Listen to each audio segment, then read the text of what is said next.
So back to Parenthood, that's where I first became aware of you, and I wondered if you always just saw yourself as a comedy guy, or if you were waiting to find something that would let you be more.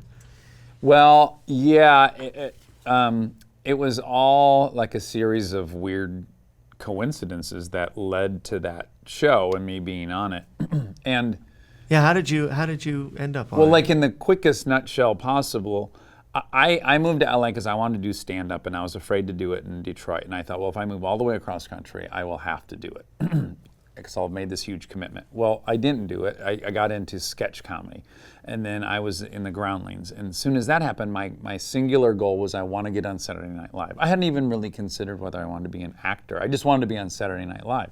Well, then I'm acting at the Groundlings for a while, and I really enjoy acting on stage. And then I get this, and I'm auditioning for terrible commercials and whatnot. And then I ended up on this show, Punk'd, right? Right. Which was a reality show, but I'm doing improv and I'm doing characters and everything. So it's a very poor man's outcome to my Saturday Night Live goal. Right. But then I get these opportunities to be in movies. Right after Punk'd airs, I get to be in Without a Paddle, which is a studio movie with two well-established actors who are quite good. And again, I was acting a lot on stage, but then that becomes like my really condensed college for acting, learning and watching these two and just learning how it's all done.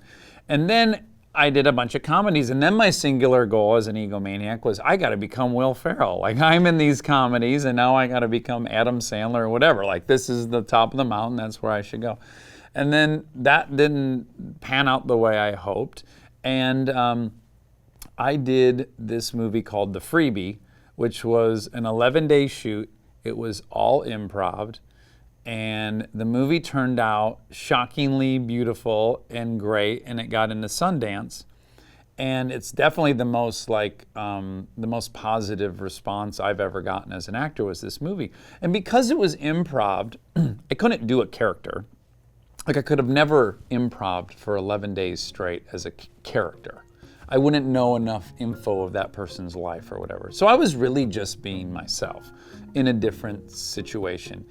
And because of that movie and seeing the result, and I had at that point been doing movies for like 7 years, that was the very first time where I was like, oh, I'm interesting enough just to be me.